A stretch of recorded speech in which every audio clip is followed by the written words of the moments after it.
Hey everyone, it's Steven. Today I have the 2023 Lexus NX 350h. This is the hybrid version of Lexus's compact luxury SUV, so it slots in right between the subcompact UX and the midsize RX, which is Lexus's best-selling vehicle, though this is definitely slated to become the best-selling vehicle over the next few years. So this competes in a really crowded segment with other giants like the BMW X3 that I recently reviewed, the Audi Q5, and the Acura RDX, though it is actually on the smaller side of the segments. So Lexus fully redesigned the NX for a second generation back in the 2022 model year. This is the 2023 and it carries over with no changes.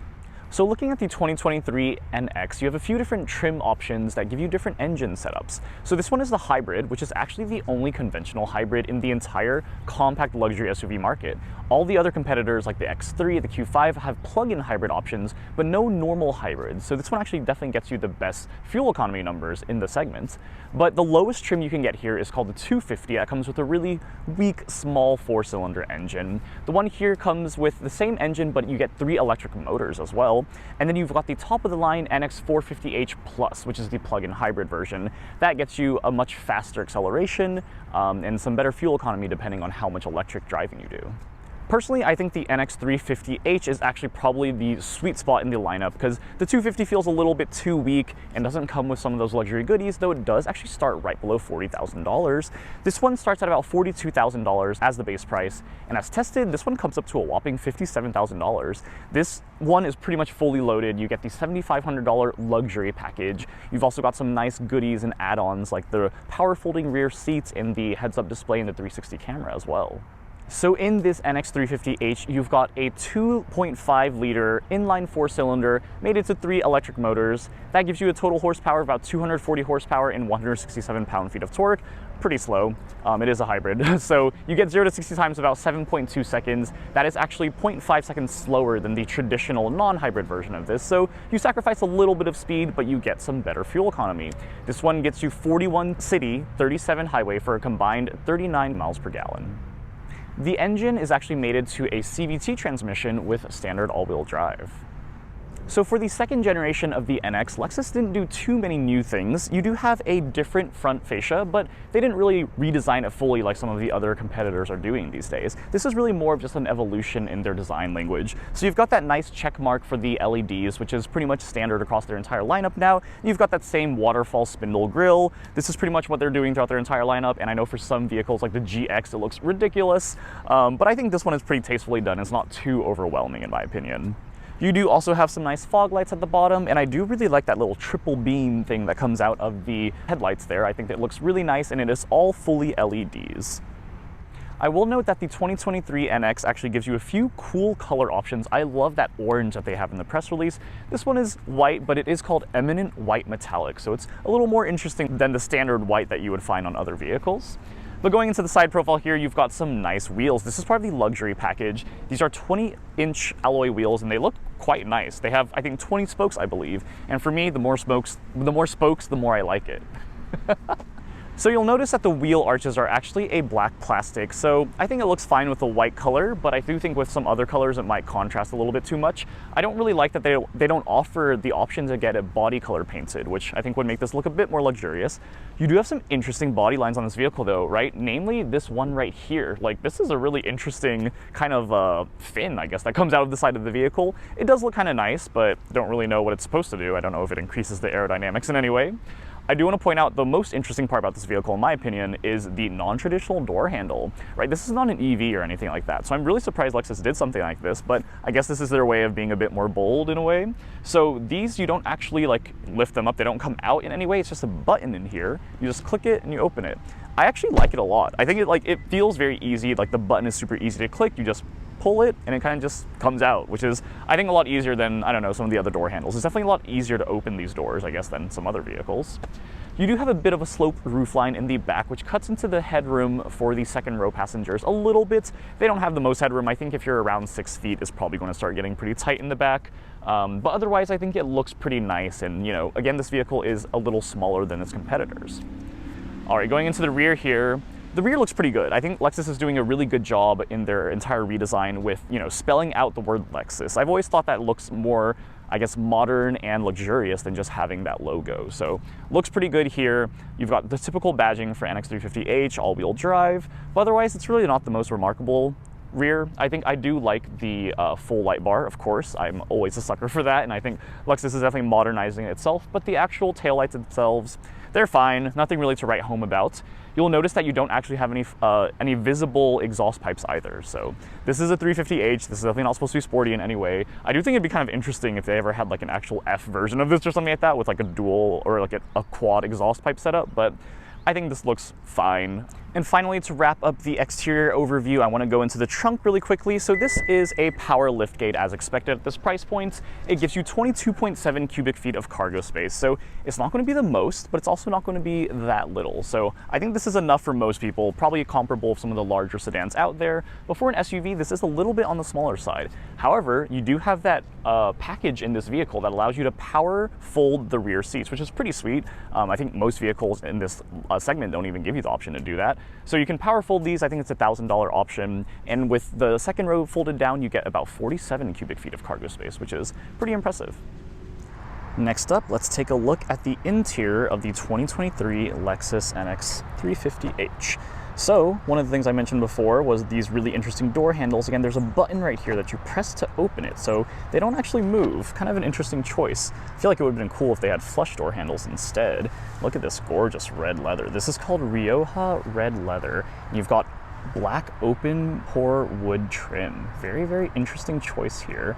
But I think it looks really nice. I think it looks good with the eminent white pearl exterior as well. I also do kind of like that it's two-tone, right? You've got the gray and the red, so kind of a nice contrast there. All right, before we actually get into the car, I did want to show you guys the key fob. This is actually the new Lexus key fob. They started this a few years ago, but it's a pretty sleek looking one, right? I like it.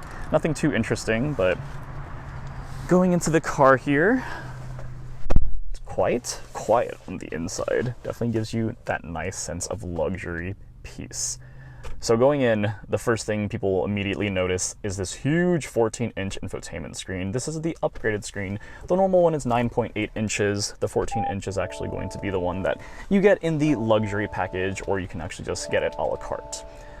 Going into this screen as well, you'll notice this is actually a 7-inch square. It's a 7-inch LCD screen, and the things on the side are actually just like another display, essentially. So this is not a fully digital thing, even though it kind of looks like it, but it looks really nice. I don't know. I think it looks better than some of the other, like, you know, fully analog systems out there, but this is kind of like a nice blend in my opinion. It looks pretty sleek when, you know, everything's turned off. You'll also notice when I turned the car on, it had a pretty cool startup sequence, right? You've got that nice Lexus, very HD, very, very high FPS, whereas you'll notice that is not. So, yeah. First impressions of the cabin are just that it is a huge step forward compared to the old Lexuses. So this is the second generation NX, and the first generation one just definitely had the older Lexus feel, and this one just really brings it into the modern era. Again, that was redesigned in 2022, so this is a pretty recent upgrade to this vehicle, and it's really becoming one of Lexus's best-selling vehicles right after the RX. They're really the bread and butter, the thing that made Lexus so popular with SUVs. All right, so let's talk about this infotainment system first. So this is their 14-inch new infotainment system. It's kind of going throughout the new Lexus products like the new RX, for example, but this is such a huge leap forward compared to what I had in my 2016 ES350. I'll link the review right here, but man, that infotainment system left a lot to be desired, and this one just, you know, really does everything correct. You've got a huge display for Apple CarPlay. I don't even care that it doesn't take up the full screen, right? This is probably about 10 inches or so, but like having, you know, buttons right here that you can click at any time. Your HVAC controls are always accessible. That is such an awesome you know, compromise between having a physical button and a digital button. So Lexus did a really good job with this. I love that this is very easily adjustable without having to look away from the road. And like, you know, everything here is easy. You've always got access to your heated steering wheel, ventilated seats, and heated seats. So you really have everything you want with the tech here. You've got blind spot monitors, rear cross traffic alert, you even have front cross traffic alert. You've got the 360 camera, which looks quite nice. There's a physical button for that. Kind of does this cool perimeter scan when you first start it. It doesn't always do this when you're reversing, for example, or when your actual parking sensors turn on. You don't have to deal with that whole animation, but it's a pretty cool thing. When you're actually using the 360 camera, you'll notice that it actually makes your car transparent so that you can see what's underneath your car, which is a really neat trick that I haven't seen other vehicles do. You do have wireless Apple CarPlay and wireless Android Auto standard on this vehicle, which is pretty cool. I guess considering the price point, I kind of would expect it. But yeah, going throughout these settings, like look how crisp these graphics are. Super, super fast. All of the settings are in that vehicle customize screen, super easy to use. Everything's really great. This infotainment system is fantastic. I really, really like it. Huge step forward. You've got thematic ambient lighting, which all that really means is that you have some interesting names for them. You do have your custom thing that I think maybe a 64-way ambient lighting. I will note that the ambient lighting isn't super obvious during the day though, or during the night even, which is unfortunate. No matter how much you amp up the brightness, it does not nearly get as bright as some of those German competitors. So if you're really a big fan of ambient lighting, this might not be the correct choice, but it looks fine, I guess. Better than not having ambient lighting at all. You'll notice that you do have a heads-up display here as well, which is super neat. I'll show you guys what that looks like right over here. So this heads-up display is quite large and the graphics are really, really nice. You can control what the display of the heads-up display shows based on some of these haptic buttons on your steering wheel, which is kind of a weird way to configure it, but like, I don't know. I got used to it after a while, but there's definitely a learning curve to this because you have like this button to show different options and like, there's a lot of different things here. But yeah, I really like the heads-up display. I will note that when you're using Apple CarPlay, if you use Apple Maps, they have a really nice integration in the heads-up display that shows you the next turn, which is super, super cool. I wish all vehicles could do that. You know, most vehicles have that with their built-in navigation, but with this vehicle, you've actually got Apple Maps integration, which is really, really neat.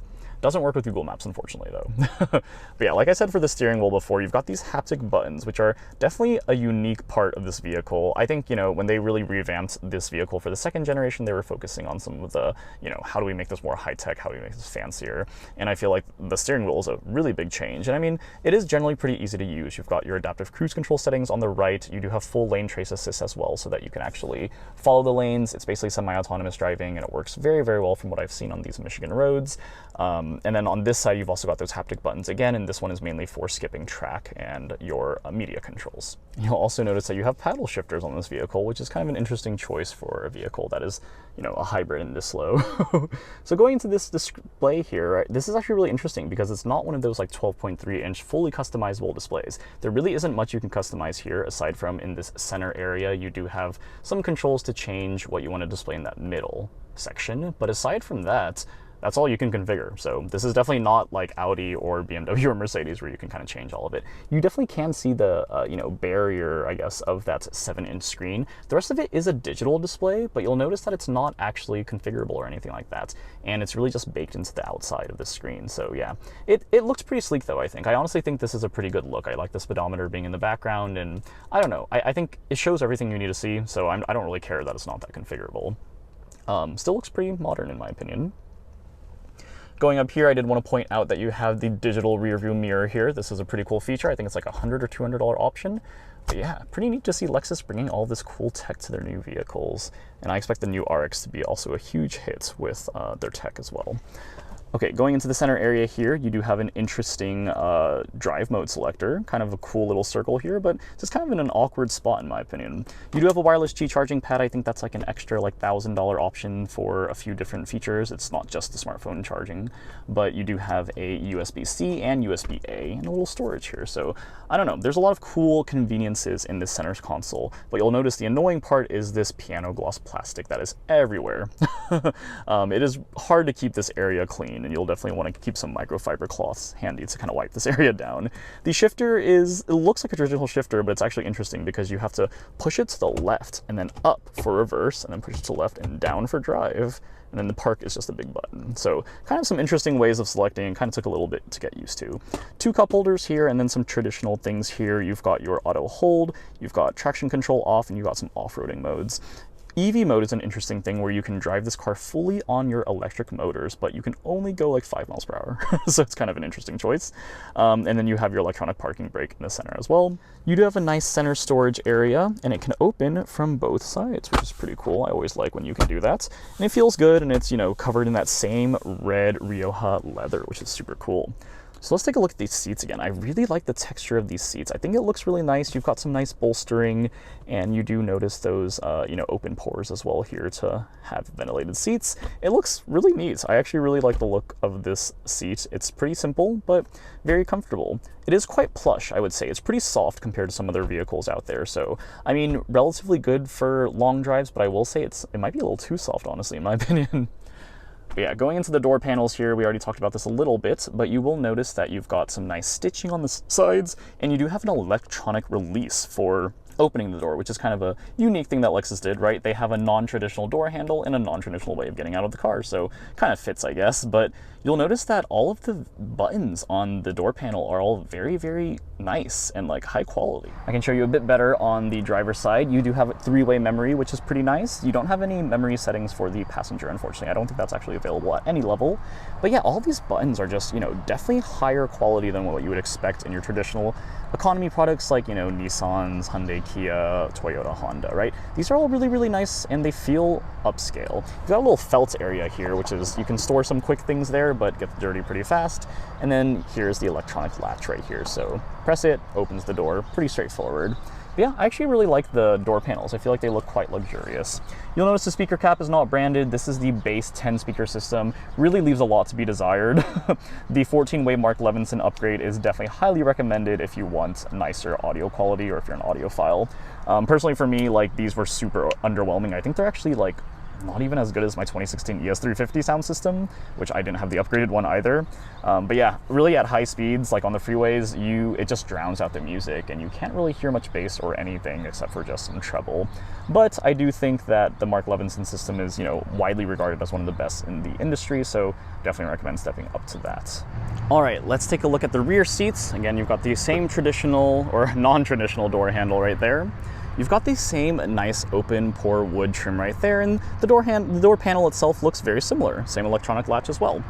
And going in here, you can see that it's relatively spacious, but it's definitely not going to be as spacious as something like the RX. The NX is actually definitely on the smaller side in its class.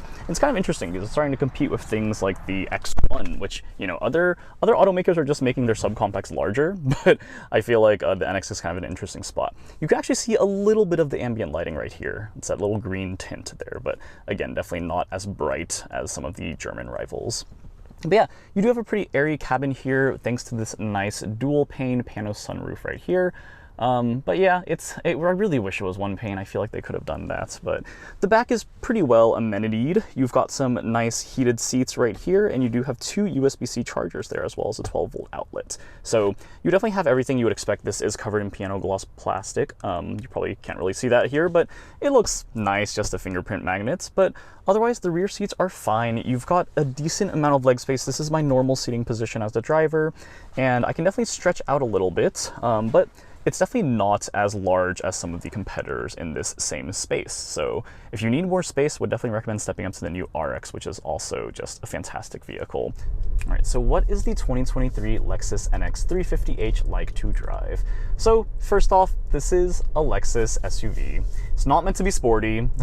I don't know if Lexus ever is going to get to that point. They do have the F-Sport handling trim, which does help with a better suspension setup, but it's still definitely not going to be nearly as sporty or as spry as something like the X3 or the Audi Q5, for example. Those vehicles feel a lot more fun to drive than this vehicle. But if you're looking for just simple luxury and really new updated tech, this is a great vehicle. I think this car is going to be a huge hit with families. I mean, it already is, right? This is Lexus's second best-selling vehicle, and I'm pretty sure it's going to quickly become its first. I guess it depends how much the RX continues to shine, though, which as of right now, it is a lot. So yeah, the NX is really a good compromise in terms of size. You still get enough cargo space, and you have 5 full seats that you can really use. The rear seats are a little bit tight for larger adults and stuff like that, but in general, this is going to be a good family hauler, and I think a lot of people are going to go with this vehicle over the RX, especially just because the RX is getting so large, and I feel like people don't always want huge vehicles these days. Really, the driving experience is just simple and serene, right? Like that's really all people are asking for when they buy a Lexus. I really don't think people buy this vehicle to be like, how much can I corner this vehicle, or like how fast can I take this turn? And you know, the acceleration on this car is 0 to 60 in 7.2. The hybrid is not meant to give you that punchy acceleration, right? As a trade-off for the lack of acceleration, though, you do get some really great mileage. 40 miles per gallon combined is pretty darn hard to beat. And again, this is the only conventional hybrid option you have in this segment, right? So if you want to get a hybrid vehicle, the NX is really what you want for a compact luxury SUV. You can hear the engine kicking in there. I mean, it's a CVT, right? So you're not going to have those fun shifts either, which I think some people will like, but, you know, at the same time, like, this car just really isn't meant to go fast. I will say in terms of the price point too, it's kind of interesting, right? This is a 57K vehicle, and I mean, this one is fully loaded with pretty much all of the goodies, but I just don't know if I can really recommend the luxury trim, because at the 57K price tag, like, you're starting to compete with like BMWs and Mercedes and like pretty decked out ones too. So you do have all of the same tech options. And I will say Lexus's implementation of their tech is fantastic. This infotainment system is truly one of my favorite ones out there. But I think the problem is just that like it's not the same thing as a BMW, right? Like, you're not going to get that same driving enjoyment. And I think for people who don't care about that, the Lexus is going to be a really fantastic choice. And before I wrap up, I do want to call out how much I love the tech in this vehicle. Everything worked flawlessly for this quick 3-day trip here. Heads-up display with the directions is super, super cool. That Apple Maps integration is a game changer. And, you know, blind spot monitors, rear cross traffic alert, everything worked really, really well. The autonomous driving is really, really convenient. Lane tracing worked really nicely. And just overall, like, the hybrid system was easy to use, very intuitive, and just like nothing feels difficult. I think this car is all meant to be, you know, convenient and simple, and that sort of understated luxury. And Lexus just does such a good job with that in every single one of their vehicles. So if you're looking for a compact luxury SUV that is really all about, you know, a refined ride, quiet, good tech, and has the legendary Lexus reliability, that's probably a huge thing people are looking for, this really just can't be beat, and this is a really, really good choice. If you want to go a little larger, the new RX is also a fantastic vehicle, or you can start thinking about some of the German rivals that are, you know, around that same price tag. But yeah, if you want to get one of these, you know, the lowest trims at 42K still come with some of those great goodies like wireless Apple CarPlay. So you don't get like the heads-up display and maybe the pano sunroof and things like that, but, you know, all of those are honestly kind of just cherry on top, whereas the general base vehicle, especially this hybrid one, is a very desirable vehicle, and I definitely understand why some people would rather take this hybrid setup than, you know, a plug-in hybrid, for example. Anyways, thanks for watching this video. I hope you enjoyed it. You can subscribe down here, check out some of my videos up here, and let me know what you think about the NX350H. I'll talk to you guys in the next review. Thanks, everyone. Bye.